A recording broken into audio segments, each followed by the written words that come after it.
Entre las cosas que esta semana que ha transcurrido en mi vida sin acercarme a la sabiduría de Alberto Franceschi, que tantos fans de Alberto Franceschi me recuerdan, se encargan de recordarme siempre que gracias a Dios, dicen algunos en sus comentarios, que estás hablando semanalmente con Franceschi, a ver si dejas de ser tan ignorante, tan patán, tan poca cosa, tan pobre diablo. Y entonces yo he asumido eso y digo, bueno, gracias a Dios que puedo hablar toda la semana con Franceschi. Esta semana que he pasado yo sin hablar con Alberto Franceschi, sin nutrirme de su sabiduría, me he ¿Esto es conseguido... ironía o es en Es algo? de verdad, pero porque tiene que ser ironía. Permítame, por favor. Sarcasmo se llama eso No, no ahora. es sarcasmo tampoco. Mira, Alberto, escúchame bien. Que inclusive alguien me lo dijo expresamente. Esta semana yo tuve que soportar la desgracia de escuchar unos razonamientos del señor, de tu compañero en la constituyente del 99, Claudio Fermín. Me disculpa que invoque semejante nombre aquí, porque quizás sea, bueno, traer al personaje, pero en realidad a mí lo que me llamó la atención fue que se esté utilizando otra vez en el lenguaje del chavismo la reivindicación de un tema que me sirve de introducción para lo que dejamos pendiente la semana pasada, que queríamos hablar si en realidad todo esto que está ocurriendo en el mundo, todos estos trastornos, no responderán simplemente a que ya el Estado-nación como concepto ya no es una cosa que habrá que reconfigurar o que está dándole paso a un nuevo concepto. Pero eso es muy Lo de difuso, los, como de bien lo los sabe. indígenas. ¿Cómo? Lo de los indígenas, dices tú, ¿no? Lo de los indígenas. ¿Sabes por qué me llamó la atención mucho que el chavismo esté resucitando ese tema otra vez? Porque yo recuerdo que precisamente fuiste tú y fue Olavarría Todavía. y Claudio Fermín, pero sobre todo Olavarría fue muy firme porque inclusive lo hizo con un basamento histórico y muy bien explicado, donde la conclusión que tenía Olavarría era que no era posible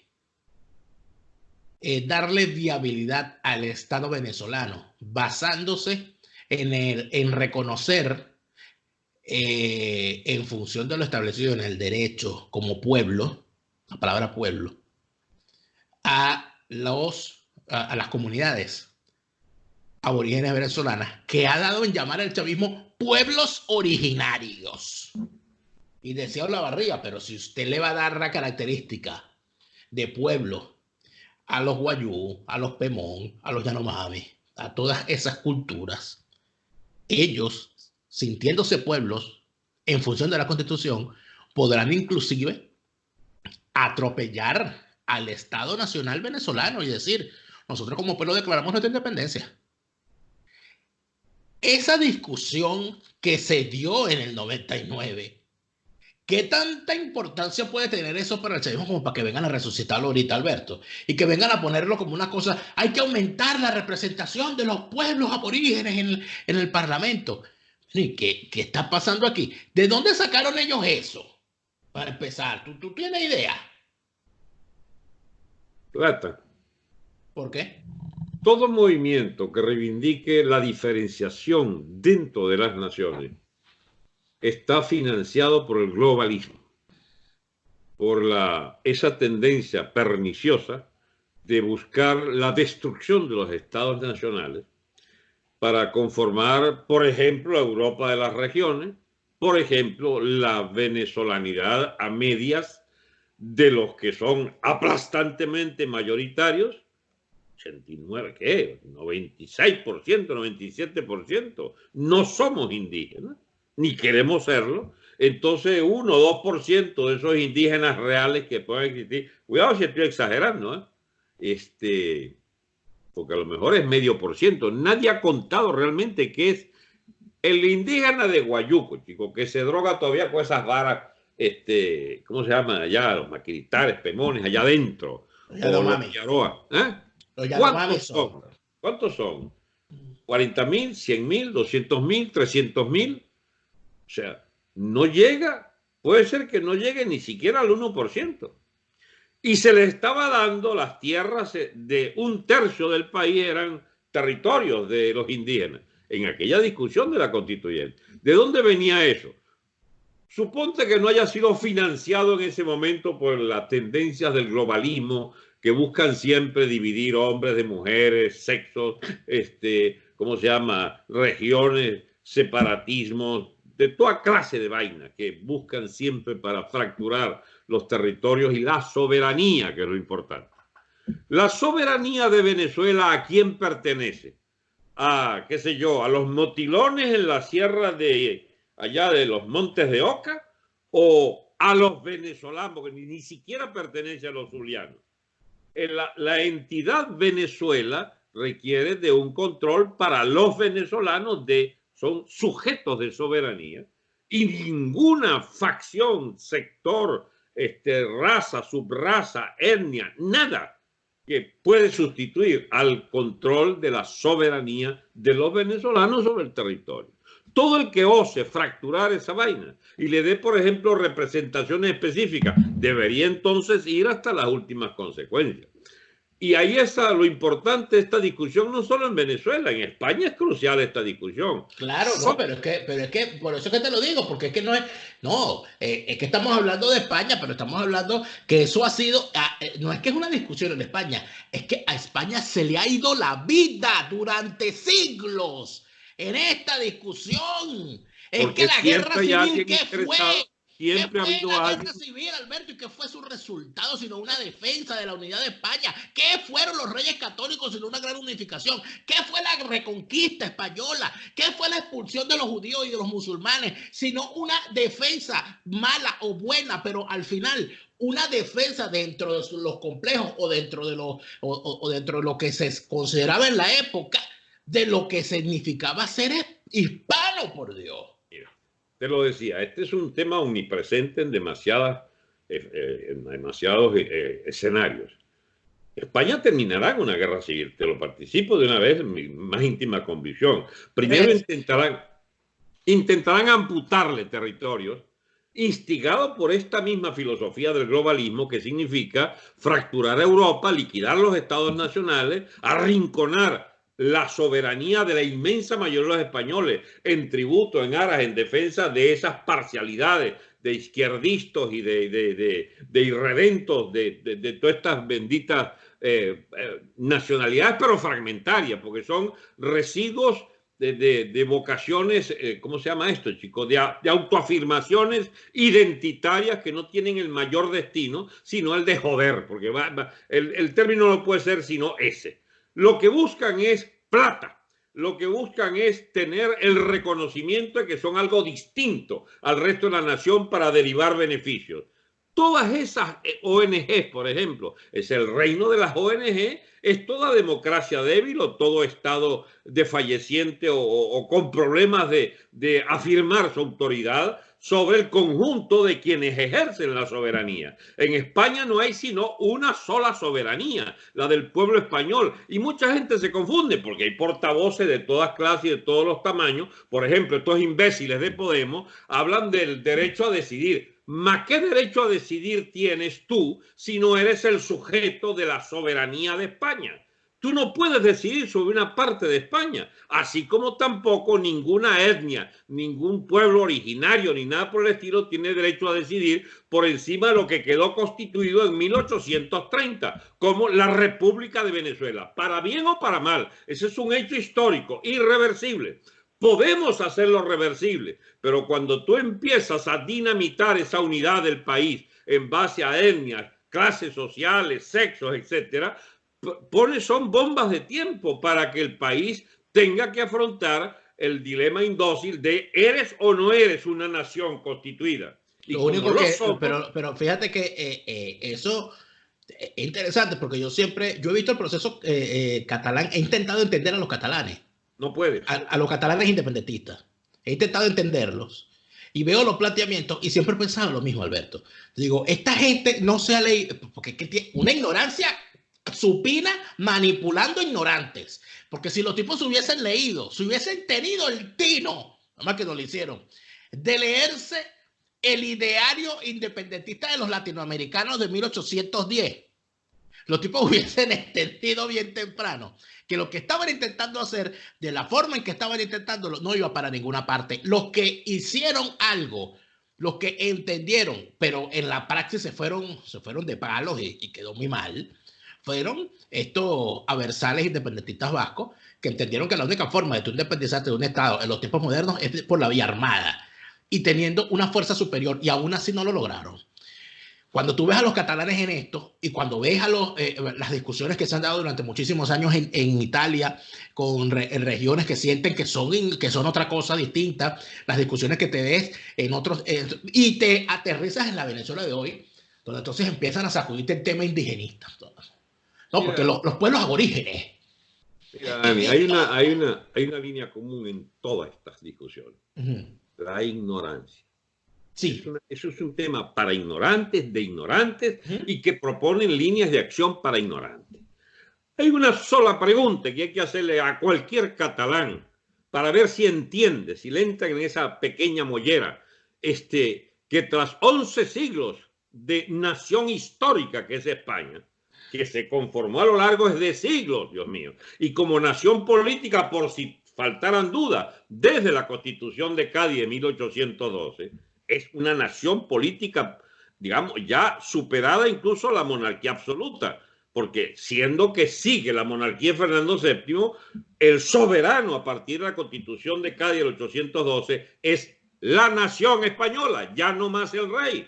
Y eso viene incluso de la propia historia que arrasó Francia con la Revolución Francesa, desde que en la batalla de Valmy la gente no defiende, no va a la batalla con viva el rey, sino viva la nación. La nación es un concepto efectivamente moderno. Antes existían reyes, chicos, y monarcas y zonas y como un chicle, esa frontera, esos países. Pero una vez que se constituyen los estados-nación y se constituyen estados con plena fisonomía, y nosotros pertenecemos a esa época, la de los estados-nación. Qué casualidad, 1810, 1811. Incluso el equívoco inicial de la nación venezolana de conformarse como defendiendo los derechos de Fernando VII, el año 19 de abril, el 11 ya es la independencia de Venezuela. Consagra entonces la separación ya implícita en el futuro proyecto nacional, con guerra incluida, de la propia Gran Colombia, de la propia Nueva Granada, en la que ya cabe es la Gran Colombia, que era el proyecto de Bolívar, que era mucho más sensato que cualquier cosa, porque obedecía a la unidad del territorio que heredábamos de las divisiones del reino español en virreinato, que tenían una viabilidad concreta en base a acumulación de habitantes, riquezas equilibradas, qué sé yo. Muy bien, superando eso, declaramos la independencia. Empieza la viabilidad del Estado venezolano. Fíjate que no es viable. No es viable porque se matan, chicos, 70 años. Y es una dictadura como la de Gómez la que logra por fin estructurar. Ahí viene, por supuesto, lo que es concomitante, que es al propio tiempo que nos configuramos como Estado, al mismo tiempo éramos presa codiciada de los imperios reinantes a nivel mundial, en particular el inglés, que es el que logra, chicos, sembrar cizaña, financia, porque es que nuestro Estado viene también de la intervención inglesa, chicos, contra España. Pero está bien, eso es un hecho histórico, tú no puedes devolver eso, menos aún para creer que somos algo británico o algo así por el estilo. No, nuestra independencia es ese proceso accidentado que nos deparó estos límites, este Estado nacional, y que se conformó a lo largo de 2 siglos.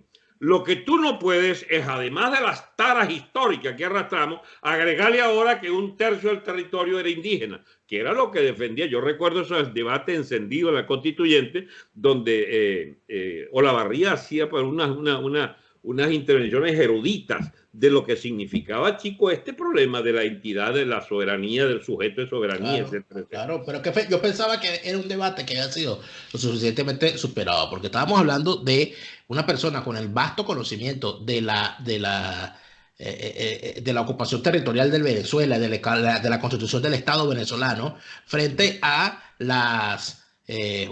a las estupideces. Puño de loco, chicos, lo que había ahí es un puño de loco ignorante, lo que había en esa pero había una señora que era Noel Hipocaterra, a la cual habían convertido en una especie de erudita venida no sé, Creo que es una señora muy viva de ella. las luchas, 21 años de supuestamente ella. prosperidad personal. Supuestamente ella había venido de las luchas indigenistas, tal, todo aquello, una señora que no conocía a Ostras. nadie.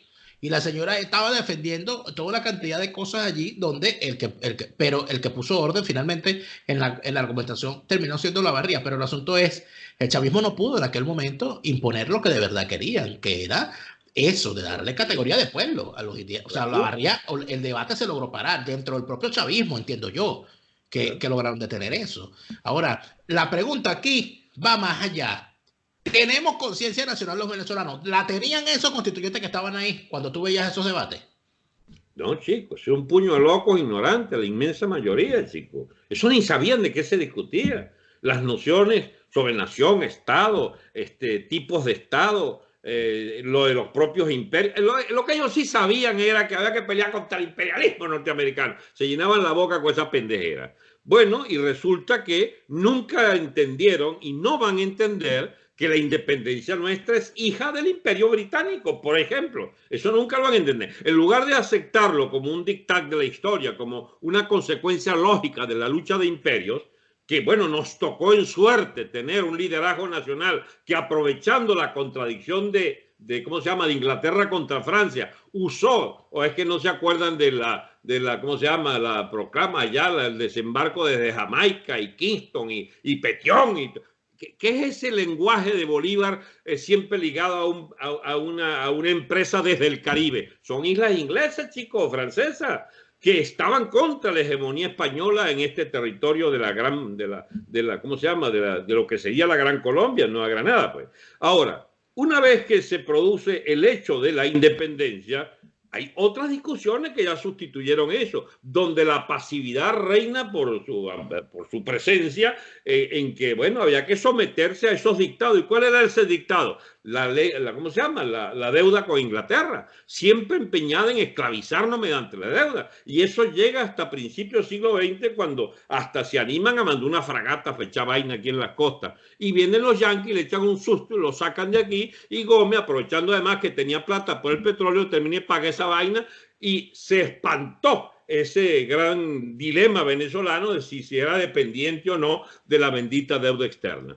Por eso es indiscutible que hablar de Estado en Venezuela, propiamente dicho, es hablar de Gómez, hablar de la Constitución, donde por fin calza el territorio y la soberanía con el Estado gomecista, no sin haber perdido, antes de Gómez, por cierto, nada más y nada menos que Guayana Esequiba, que es un historial, chico, pero de atropellos de precisamente los ingleses, que no pudiendo quedarse con Venezuela, nos arrancaron de un solo mordisco, chicos, mediante la compraventa de todos esos arbitrajes y toda esa vaina, nada más y nada menos que 150.000 kilómetros cuadrados. Ya nos habían quitado en la debilidad de la España, que no pudo defender la propia isla de Trinidad. Pero aquí entonces quedó siglos después. Lo de Trinidad fue un arreglo. Cambiaron Trinidad por Menorca. Bueno, pero ¿y por qué nosotros tenemos que pagar lo de Menorca? Bueno, porque en realidad éramos parte del imperio. Pero fíjate que es complicado. Nosotros es impropio usarlo. Es un anacronismo histórico. ¿Cuándo asumes tú que el venezolano empezó a tener conciencia de sí? Es decir, ¿cuándo ubicas tú eso? Porque aunque parezca una discusión tonta, me parece que en este momento nunca ha estado más vigente. ¿Cuándo el venezolano empezó a sentirse que era venezolano para ti? Mira, es que eso es lo más difícil de responder.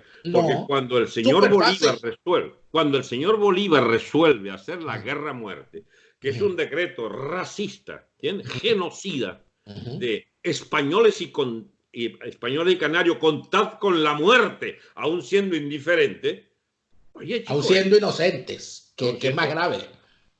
Bueno, sí, exacto.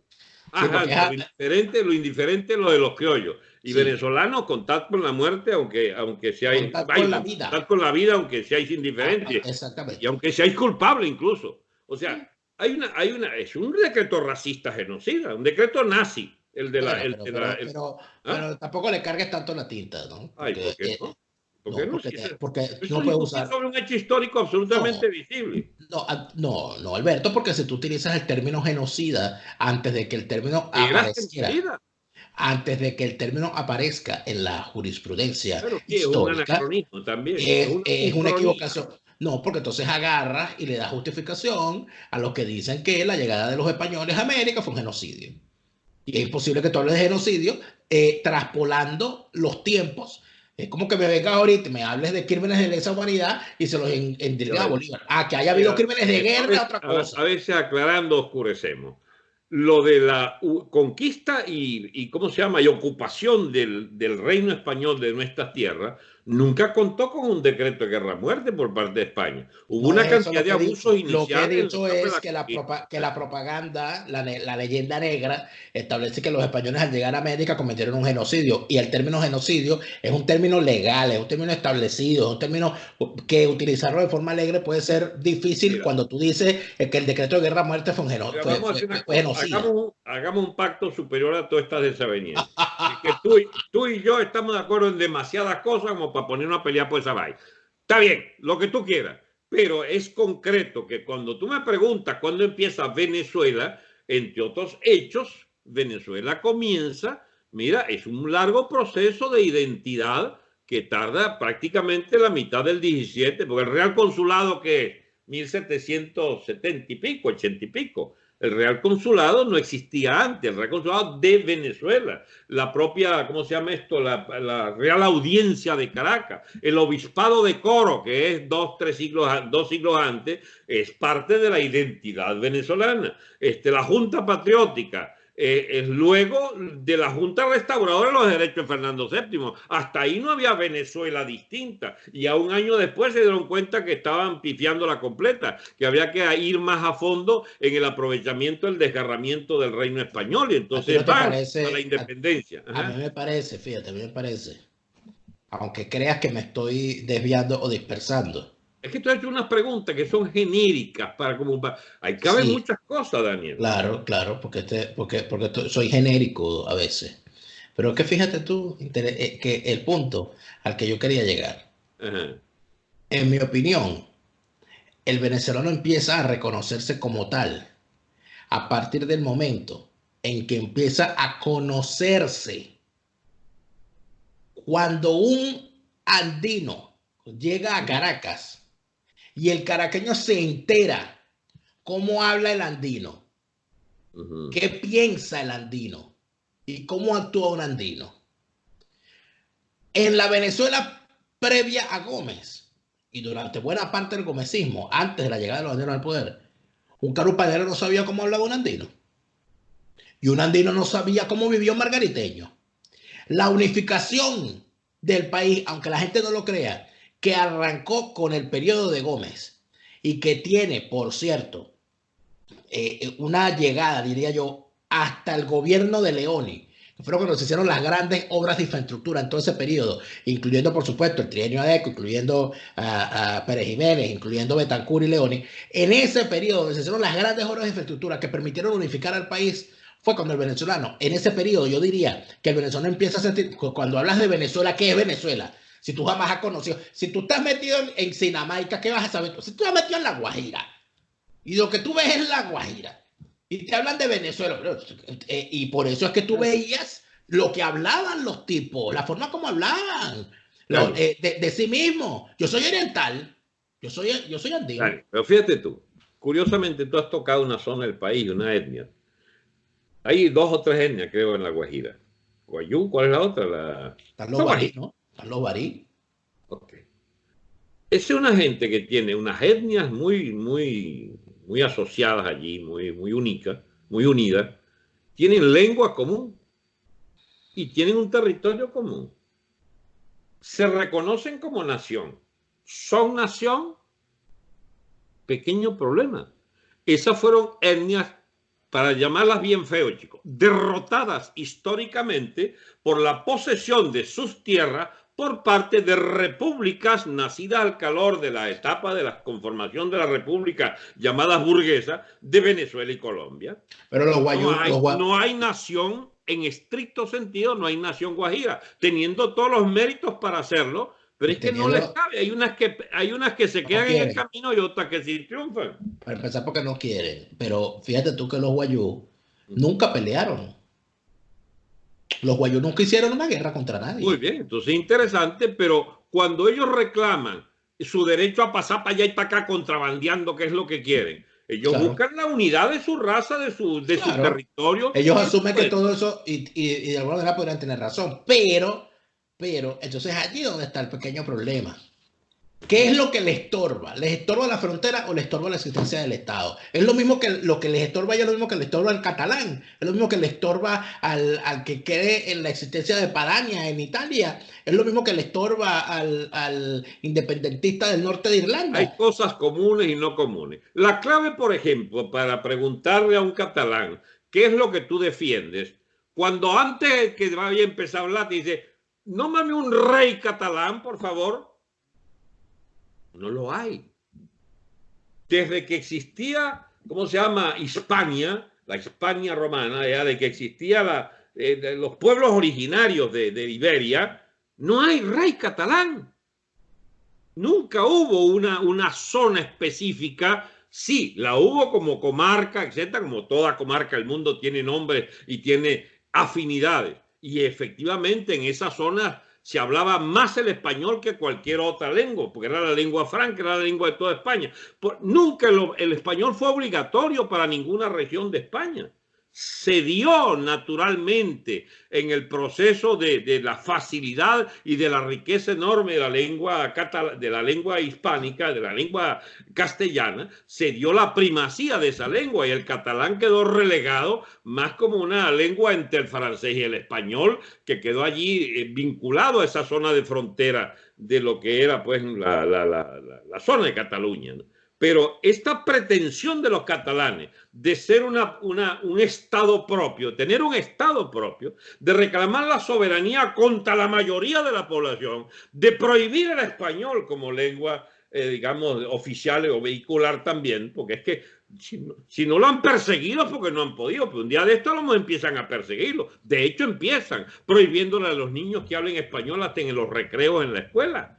O sea, estas canalladas del catalanismo es sobre todo una cosa de tan mala fe que uno sabe y conoce, que lo hacen, ¿saben por qué? Por billete, porque es la aristocracia catalana, ufana de sus propias, digamos, estupideces, que reclama el derecho a tener ellos privilegios por el hecho de ser catalanas. Son supremacistas, los tipos son racistas, son partidarios siendo que es el apellido mayoritario debe ser los García, digamos, y no hay nada más español que digamos, que lo que era. Y lo del franquismo, que es otra canallada más. El pueblo más franquista que había en España era el catalán, chicos. Cuando pasaba Franco por Cataluña, es impresionante las movilizaciones pro Franco. Y ahora resulta que son depositarios de una supuesta verdad histórica del antifranquismo, del antifascismo, no sé qué. Bueno, y es porque España, como segunda ciudad, ¿cómo se llama? La Barcelona esta, y el pueblo catalán fue depositario del grueso de todos esos líos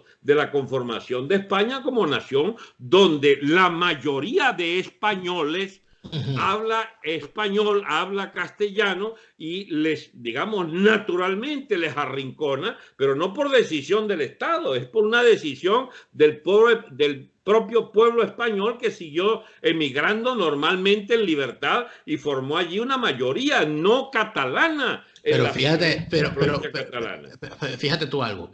Muchas veces uno es no solamente lo que uno siente que es, sino también lo que otros ven en uno. Llama muchísimo la atención que solamente los hispanos, sea los de España, sea los de Hispanoamérica, solamente nosotros nos empeñamos en decir, fíjate que me di cuenta porque tú caíste en eso y es normal porque todos caemos en lo mismo. Que no se puede decir yo hablo español, es que decir yo hablo castellano. Entonces, pero cuando tú te vas a cualquier otro idioma del mundo y te preguntan ¿cuál es tu idioma? Uno dice en inglés Spanish, en alemán uno dice Spanish, en italiano dicen español. Entonces, ¿por qué para el español no es español? ¿Por qué se sacan el castellano? ¿Por qué para los separatistas no es español? Te corrijo, perdóname. El castellano no existe ya.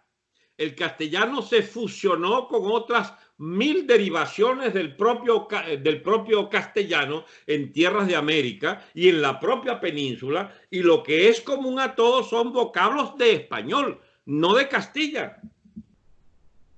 Por eso mutó históricamente del castellano al español en la propia España.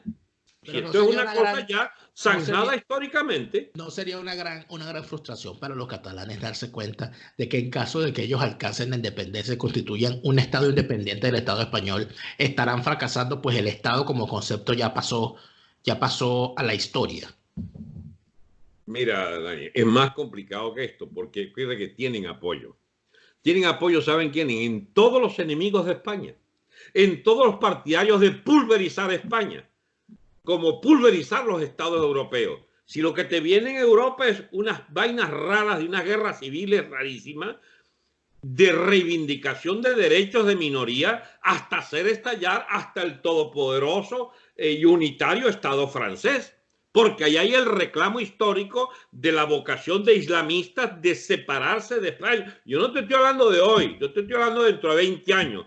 Nosotros, quizás yo, por ahí ya en el límite, pero tú estarás todavía en tus vigorosos, no sé, 45 años tendrás para entonces, dentro de 20 años, de tus 25 más 20 más, vas a ver que toda Europa va a ser prisionera de decisiones muy complicadas en lo de la unidad de sus territorios, de sus estados.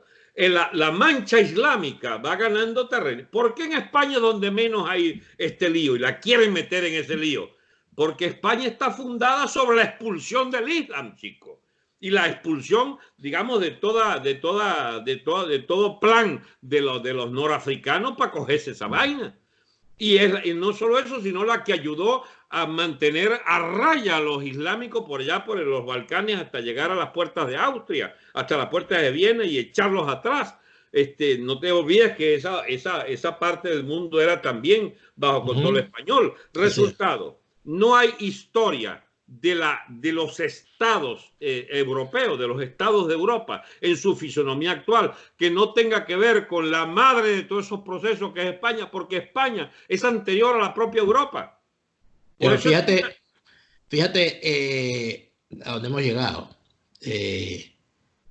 Y algo que quiero comentarte, visto in situ. Seguramente estará en algún libro, o en algún ensayo, o lo habrá hablado algún investigador. Yo voy a decir lo que he visto, de lo que me ha tocado vivir. En mis clases, en la última clase en la que estuve, mis compañeros eran mayoritariamente, a diferencia de los cursos anteriores, no eran mayoritariamente árabes, sino que eran mayoritariamente rusos. Pero cuando los metes en el microscopio, o sea, rusos, porque hablaban todos, ¿no?, el mismo idioma, yo lo sabía, pero cuando le metes el microscopio, es decir, cuando haces confianza con ellos, cuando podemos comunicarnos mejor en alemán, etc. Entonces te das cuenta de que de 8 compañeros, solamente una era rusa. Los demás eran chechenos, que son teóricamente rusos. Son teóricamente rusos, son legalmente rusos, pero ellos no se sienten rusos. Chechenos, ucranianos, lituanos, estonios, azerbaiyanos, uzbekistanos, pero todos hablan ruso. Ellos fueron soviéticos. Porque fueron soviéticos.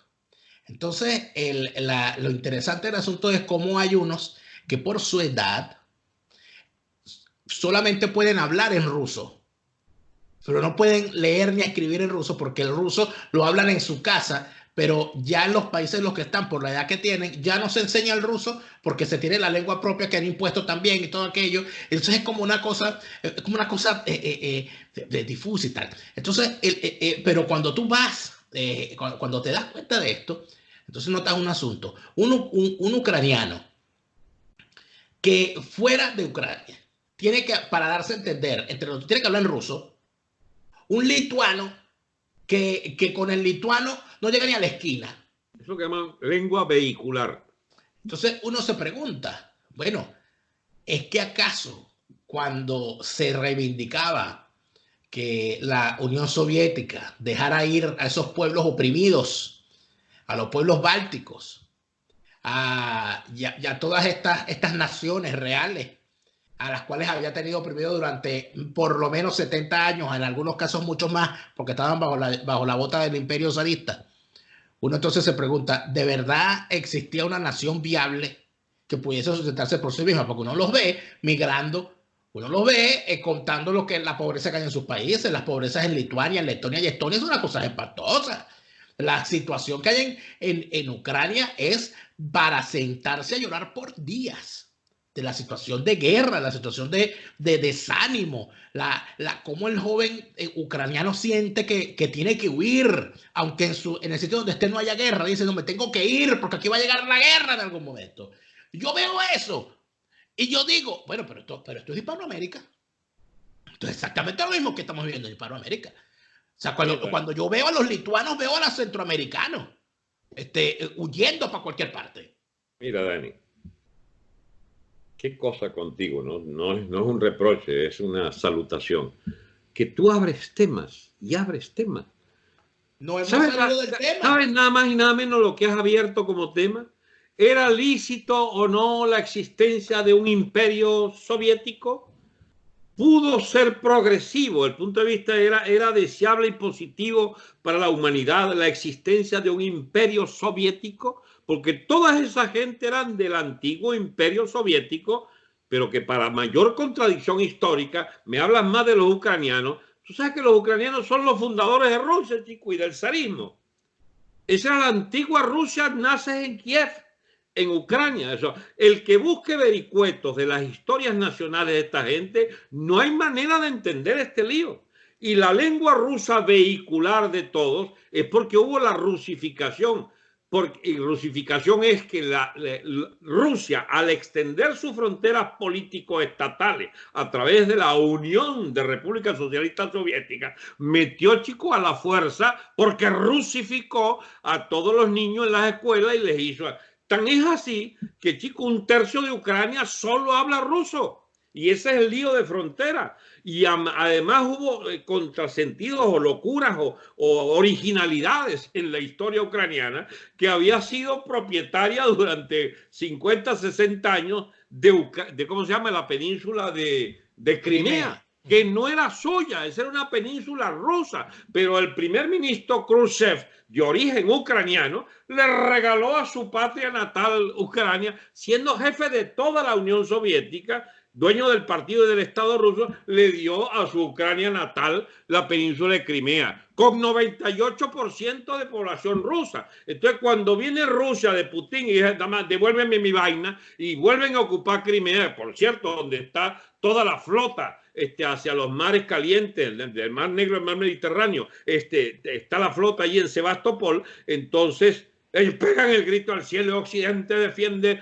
y hasta amenazaban con guerra a Rusia.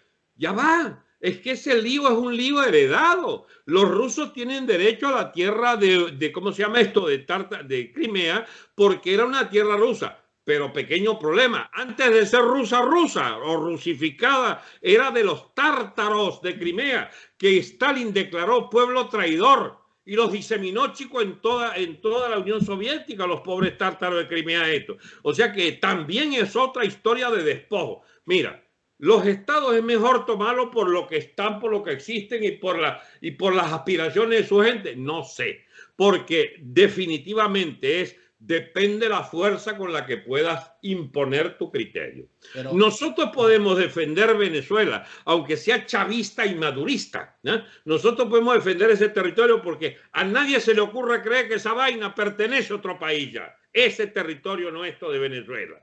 Entonces, y las contradicciones, ¿no? Estos imbéciles del chavismo dicen que defendernos el imperialismo yanqui. Pero piazo loco, ¿y por qué carajo nos quieres entregar a China, a Rusia y a Cuba y a ¿cómo se llama? A los persas esto, a los iraníes y su guerrilla el Hezbollah? ¿Por qué ese despropósito de creer que a Venezuela solo puede defenderse de una supuesta hegemonía yanqui cuando nos estás metiendo hasta por las orejas, chicos, el dominio económico y la tutela político-militar de China y Rusia? O sea, estas son las cosas que los liderazgos falsarios, los liderazgos impropios de cualquier nación llevan al impasse, chicos, y a la locura colectiva de las naciones.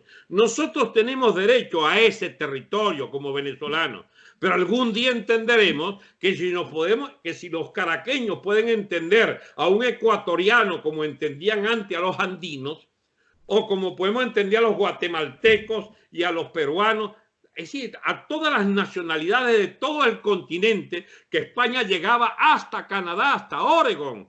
Oregón, por cierto, viene de orejones, que eran decía que tenían las orejas grandes, entonces le pusieron Oregón, quedó Oregón, pero era en realidad tierras españolas, y las tribus americanas, el supuesto exterminio, que sí lo hubo, eran de tribus que hablaban español y eran cristianizadas. Jerónimo era, chico, un indio español, de hecho. Y los caballos llegaron a Estados Unidos, es el símbolo de los oeste, porque lo hallaron los españoles. Eran tierras españolas del Mississippi, además el propio Mississippi, chico, era español. De manera que todo el medio oeste, 2/3 de los Estados Unidos, era de España. Pues la reivindicación, pero es que las reivindicaciones tienen un límite, por eso es que no, cuando tú me reclamas que abro 50, nada, que abro 50 cajas distintas, es que el tema sigue siendo el mismo. Es que el tema sigue siendo que el Estado, la existencia de un Estado y la imposición de ese Estado en determinados momentos, en determinadas épocas, logró salvar naciones. Exacto, y se hace irreversible como hecho histórico. Hoy en día eso es posible. El Estado está protegiendo a las naciones. Un Estado, cuando yo digo que el Estado venezolano en este momento está colonizado por una banda criminal que está sometiendo a la nación. Párate ahí.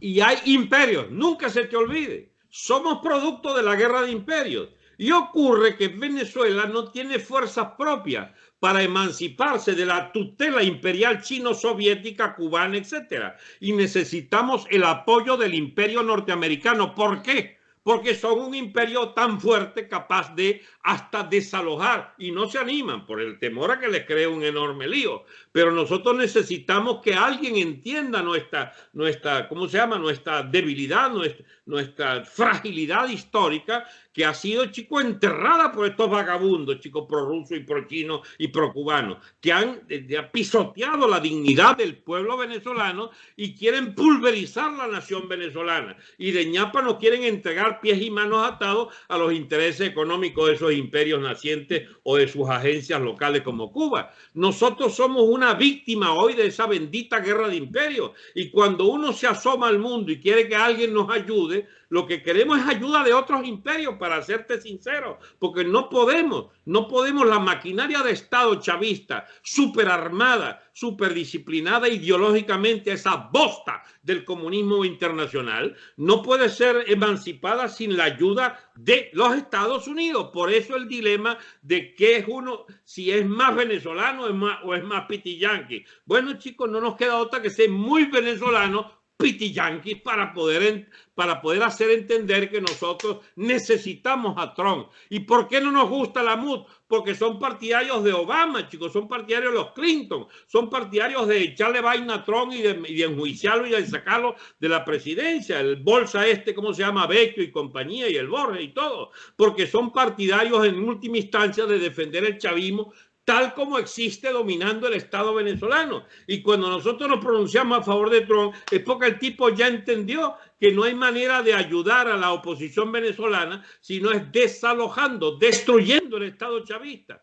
Y por eso los grandes temas de la política venezolana nos meten de cabeza en las corrientes ideológicas mundiales. Son cosas que no las compliqué yo, las complicó la realidad y la historia, Daniel.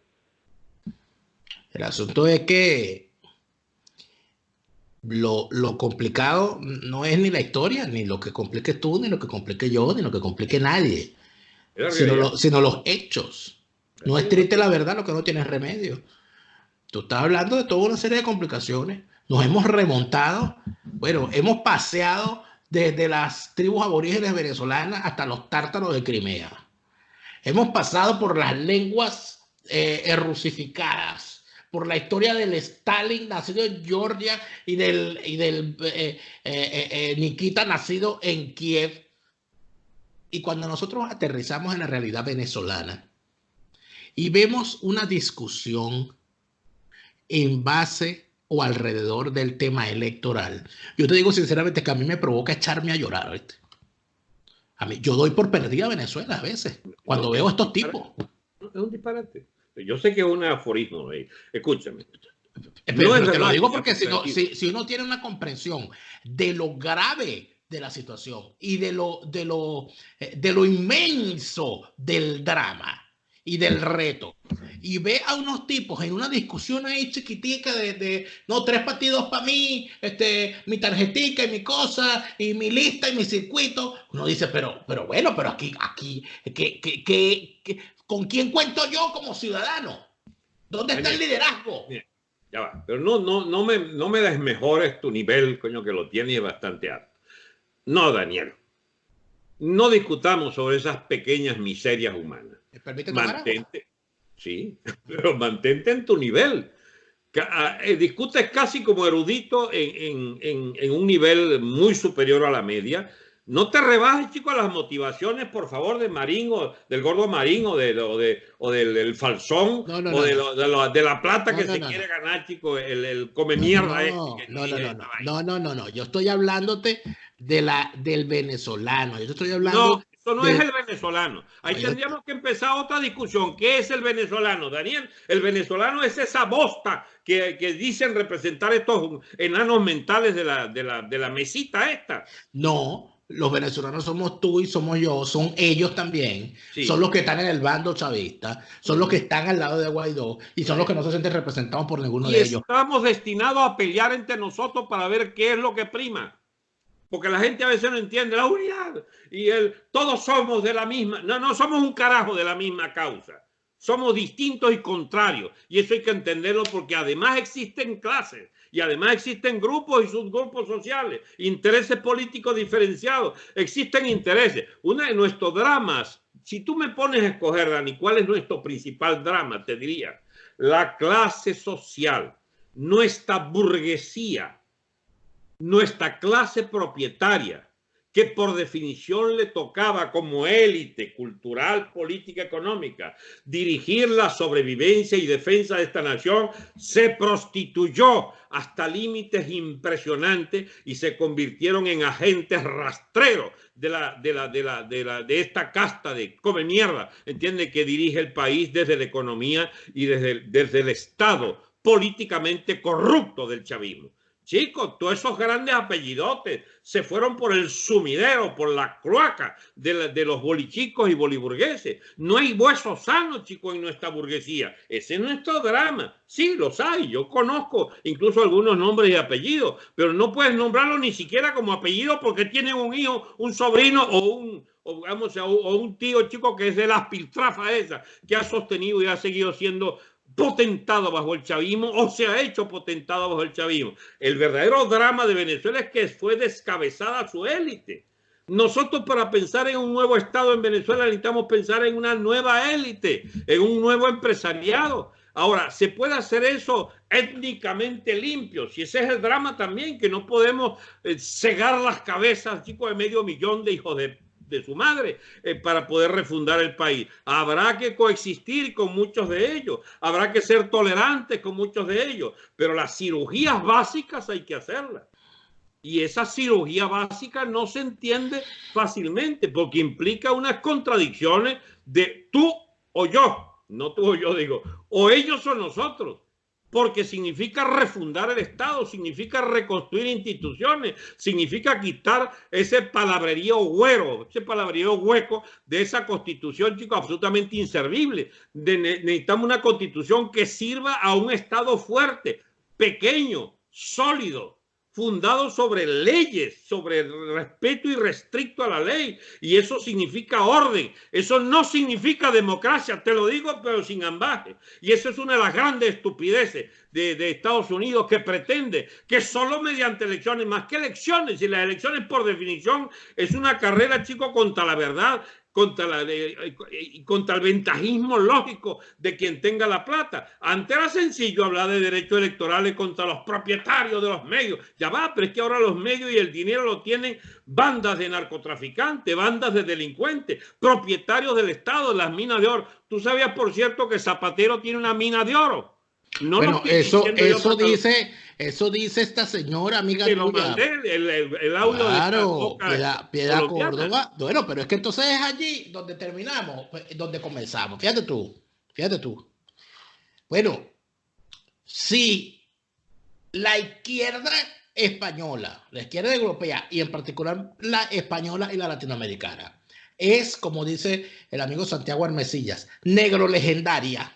Es decir, que han comprado esa leyenda negra del español violador de indias, asesino de indios y expoliador de tierras y de riquezas. Bueno, entonces Zapatero es más heredero de Colón que de Marx y de Pablo Iglesias, porque está llegando y ya tiene una mina de oro, está cambiando oro por espejito la rata esa. Pero aquí además... Que conste que no es calumnia nuestra, es Piedad Córdoba, su socia y amiga de la FARC y de Colombia. Que la demande a ella, pero es que además... está el otro asunto. Chicos, qué raro que saquen el tema de la representación indígena cuando fundamentalmente, ¿qué es lo que tiene el arco minero? Sino un grueso de población aborigen que está siendo masacrada por los que han tomado el control de esa zona. Entonces, a mí, yo tengo mucha sospecha, ¿viste? No sospeche, es como estás diciendo. ¿Por qué? Porque se van a inventar unos pemones y unos Yanomami, ¿verdad? Controlados por los que controlan ese arco minero para meterlos en esa asamblea. Y ahí te estoy hablando de que va a haber Yanomami del Hezbollah, Yanomami del ELN, Yanomami de Zapatero. Bueno, capaz Zapatero termina electo en la asamblea, chicos. No sabemos. Porque ese tipo tiene una mina, capaz el tipo dice, no, esta mina mando yo y aquí yo soy el noble hidalgo. Paréntesis, Dani, es que esto tiene que quedar en la cabeza, chicos, nuestra gente para que lo popularice. A ver, Piedad Córdoba, ex senadora colombiana, portavoz pública de la FARC y del ELN, amiga íntima de Maduro, de Chávez y de Zapatero, acaba de decir en un programa, digo para que carajo que quede fijo esta vaina, que Maduro le ha repartido minas de oro a todos sus aliados, entre ellos a Zapatero. Señores del gobierno de España, Zapatero tiene ahora una mina de oro de Venezuela, que es ilegal su explotación y es ilegal su exportación de oro. Y lo que fue a reclamar la niña esta, ¿cómo se llama? La Delcy, la fea, allí en el aeropuerto de Barajas, y que pidió la reunión con el gobierno es... ¿Por qué nos tiran la partida para atrás reuniéndose con el tal Guaidó si nosotros les hemos mandado dinerales a ustedes, señores de Podemos y señores del PSOE? Yo creo que eso ella no fue a reclamar nada, porque no le interesa. Lo que está en discusión son el número de maletas que la señora llevaba, estimado Alberto. Porque ¿para dónde iba esa señora? Esa señora iba para Turquía. Y estaba haciendo una parada en España técnica, un toque técnico para seguir a Turquía. Y hubo un problema allí de logística entre los aviones y bueno, lamentablemente la señora se vio en la necesidad de posar, de levitar, porque el gobierno español dice que ella no tocó solo español. Entonces nos enteramos que el Delcy Rodríguez levita, bueno, debe ser que llevó la escoba como buena bruja, bueno, el tipo salió levitando hasta que se cambió. Entonces, ¿aquí de qué estamos hablando? Estamos hablando de un saqueo de las riquezas. Bueno, pero que no sea el tontorrón el hidrogómano del hijo de Nicolás Maduro, Nicolás Jr. No es explotador de una mina de coltán. Entonces, cuando tú ves todas estas cosas, estos tipos están saqueando el arco minero. Y entonces vuelven a resucitar. Es que una cosa tiene que ver con la otra. Vuelven a resucitar cuenticos de los pueblos aborígenes.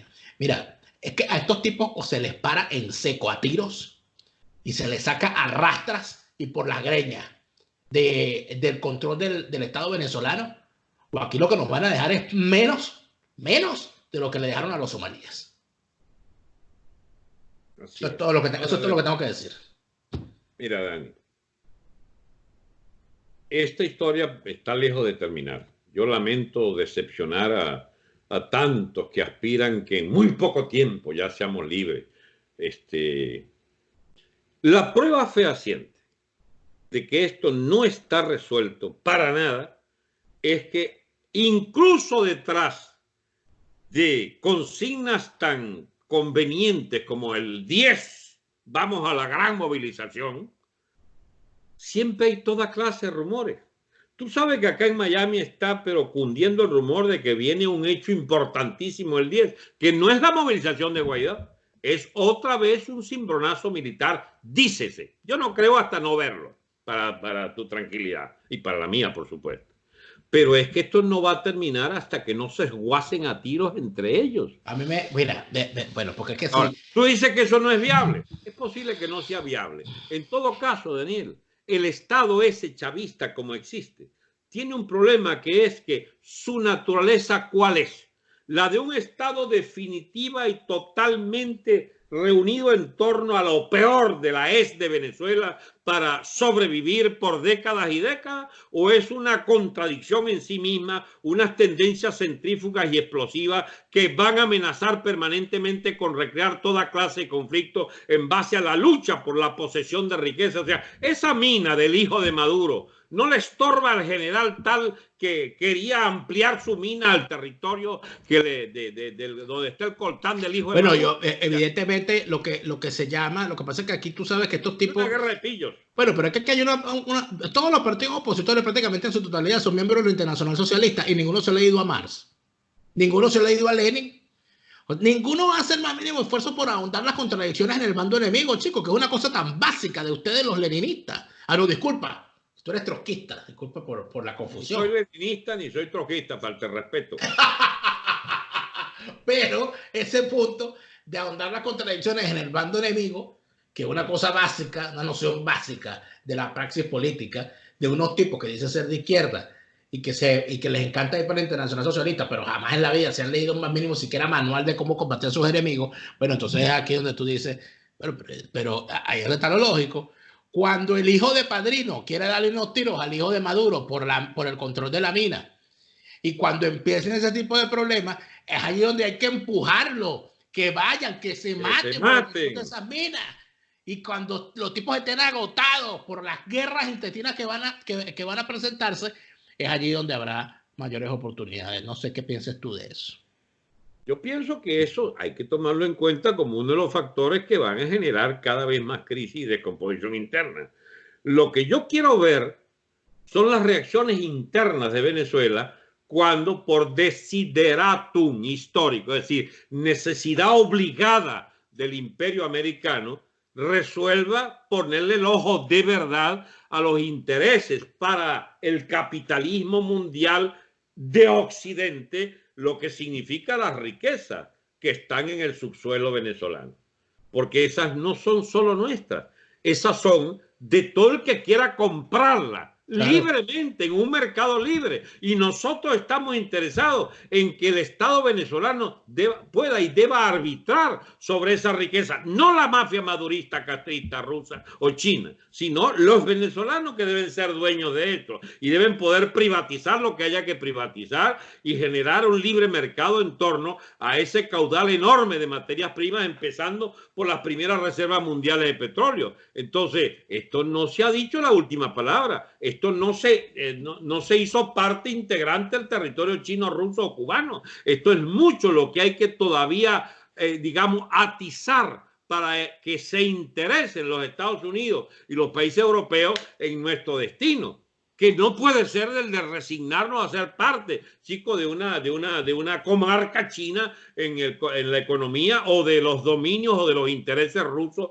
en esta parte del mundo. Eso no está decidido. Y eso es lo que entiendo yo que se deduce del discurso de Trump. Y eso es lo que no entendió nunca Lamut cuando va a Estados Unidos a ser abogado del chavismo, detrás del Partido Demócrata y detrás de el vecchio Bolsa, detrás de la Pelosi, etcétera, que quieren vainar Trump. El único aliado importante que nos queda en los Estados Unidos, ellos quieren hundirlo. Esto, mira, esto está todo complicado para quien quiera ver complicaciones, pero cada vez más sencillo, claro y nítido para los que nos hemos ubicado en un lado de la trinchera. Nuestro lado de la trinchera es la expulsión de los intereses que sean ajenos a nuestra realidad, a nuestro Estado-nación venezolano. Y si Trump ha de ayudar, pues que se apure, porque necesitamos que nos ayude a sacar a estos bandidos del poder. Bueno, ya acabaste con el programa tú. Ha dicho Alberto Franceschi. Qué vaina contigo. Ya resolviste acabar con esta. Aquí quedan 9 décimas partes por discutir lo del Estado-nación. Yo te decía una frase que déjame concluir por lo menos con esto, ya que estás ahí en plan de cuándo se va a terminar. Así como tú decías, con un caraqueño empezó a ir un andino y se reconoció. Falta una etapa en la historia, Dani. Cuando un venezolano escucha a un guatemalteco o a un peruano, a un chileno, a un argentino, debe reconocerse de su mismo imperio-nación, si es que existe el término, que era nuestra realidad continental de habla hispana y de economía única y de moneda única, el real de A8 de plata, que se imprimía en México, se fundía en México y en Potosí, en Bolivia. Esa realidad mundial por 3 siglos que heredamos de España, en mala hora se nos ocurrió reventarla para padecer cada uno detrás de nuestras estrechas fronteras la penalidad de ser inviables como Estado-nación donde imperan los imperios precisamente. Y nosotros que podemos ser parte de un conglomerado de naciones, así no sea imperio, así sea una mancomunidad hispánica de naciones, tendríamos un gran destino en el futuro como socios naturales de los pentecostales, de los evangélicos, no sé cómo, de los presbiterianos, de los, no sé, los protestantes blancos norteamericanos anglosajones. Porque tenemos mucho más en común con ellos, en defensa de la familia, en defensa de lo cristiano, de la historia, de nuestra manera de ver el mundo, de la democracia de personas. La gente quizás no sepa que la persona es una noción desconocida para los chinos, chicos. No son personas, son una polvareda humana, chicos, reducida a las más antojadizas formas de esclavitud en ese imperio de 3000 años. O los islamistas que no tienen alma propia porque son un alma colectiva. Por eso se inmolan y se ponen dinamita en la cintura, chicos, para volar en pedazos en base a un dios abstracto que es lo más parecido a lo que concebía, ¿cómo se llama? Aristóteles como motor inmóvil. Es decir, ¿cómo se llama? La noción de Alá como único ser que recoge el alma de todos como cultura, como civilización, donde juntan, ¿cómo se llama? Religión y Estado en una sola vaina. Y se han dado la tarea de conquistar Europa, no a plomo, sino con las barrigas, con el vientre de sus mujeres, como dijera el presidente Bouteflika de Argelia hace 40, 50 años. Chicos, van en plan de dividir la cristiandad y desguazar Europa. ¿Cómo se llama? Francia está contando sus últimos años de paz. Va a haber guerra civil en Francia, chicos, producto de la cizaña. Estás viendo guerra en todas partes. No, es que no es guerra. Escúchame, es la historia humana, chicos, que va a seguir su curso. Así de Daniel T. en su feliz Alemania ahorita. Y tú sabes uno de los grandes disparates. Tú sabes uno de los grandes disparates que se han hecho en las últimas 2, 3 décadas. Los disparates de tu premier Merkel, chico. Zampó 3 millones de islamistas de un solo carajazo en España, en Alemania. No te metas. No me metas con mi madre. Con tus protectores. Está bien. No te metas con mi madre. Un momento. No, es que fíjate, pero es que ya ahí entonces me obliga, porque es una provocación lo que ha hecho. Es una provocación.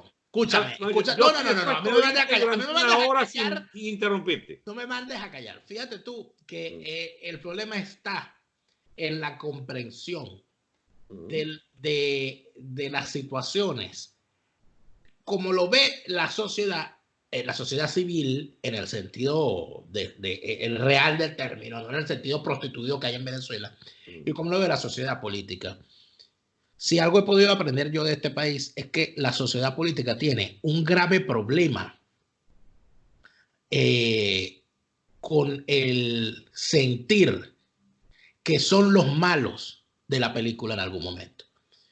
Cuando la sociedad... Naguará, el Estado que prohijó a Hitler, ¿te parece poco? Pues claro, es una marca muy difícil. Cuando un alemán, escucha bien, cuando un alemán siente en el plano personal que está haciendo, que está cayendo en la maldad, en la cosa mala, en una cosa tan sencilla como en el trato a otra persona, hay algo que lo lleva a reflexionar. Por ejemplo, que tú vayas y le preguntes por una dirección y te diga que no tiene tiempo, pero entonces que no hay nadie en la estación del tren. Pero el alemán va a ver que no hay más nadie para ayudarte y se va a devolver. Y va a decir, ¿a dónde es que usted va? El político alemán, y en especial Angela Merkel y toda la clase política y todo la sociedad alemana en pleno, cuando surgió la crisis de los refugiados, que la gente cree que no, aquí hubo una crisis terrible. Cuando aquí se amontonaron 1,5 millones de refugiados en las fronteras, en Grecia, en Hungría, las imágenes que le llegaba al alemán era una cosa tan dantesca que cuando el liderazgo político dijo, nosotros no podemos hacer otra cosa que ayudar en esta situación, y llamamos a la sociedad alemana a colaborar a solucionar esto. Repartiéndolo en toda Europa. Pero mayormente aquí. El peso mayor se lo trajeron ellos. No hubo un solo alemán que dijera que no estaba haciendo lo correcto. Lo que pasa es que después vinieron otros problemas que no fueron tan eficientemente gestionados, o por lo menos no se vieron al principio. Pero bueno, cuando tú decidiste aceptar a estos refugiados que venían yendo de una guerra, aparecieron refugiados de todas partes del mundo a decir, bueno, yo también soy refugiado, y entonces la cuestión allí se convirtió en otra cosa, sobre todo africanos, que es donde mayormente también. Pero ven acá, cuando yo veo un joven camerunés en Alemania, aprovechando la crisis de los refugiados para pedir asilo, y normalmente lo que los motiva son razones económicas, uno dice, ya va, y la situación económica en Camerún no tendrá alguna responsabilidad la vieja Alemania. La vieja Alemania, potencia colonial en Camerún, así es. Entonces es allí donde están los graves problemas, que la historia, eso de que la historia se repita, no, que la historia es un boomerang, que es otra cosa. Si usted la lanza para allá, en algún momento va a regresar. O sea, eso es mentira. Como los africanos del norte se devuelven contra la Francia propietaria de Marruecos, Argelia, etc. Y el tema de la Libia esclavista. Libia como mercado de esclavos. Bueno, pero eso, revisen la historia de la trata de esclavos y se darán cuenta de que los libios, esa tribu, toda la vida han hecho lo mismo. Negociar gente en la trata de esclavos. Toda su historia, y allí están otra vez haciendo lo mismo. Entonces, bueno, yo creo que nos hemos ido por todos los caminos. Hemos ya hablado casi de todo. Lo único que nos falta hablar es de cocina. Aprendí una receta bien buena. ¿Cuál? ¿Qué cocinaste? Bueno, Daniel, hasta la semana que viene. Mira, por cierto, tú que eres el dueño de este espacio, ¿esto está institucionalizado ya? ¿Podemos decir que se institucionalizó? Este es el lunes ácido. El lunes ácido, ok. Hasta el próximo lunes entonces. Un gran abrazo a todos.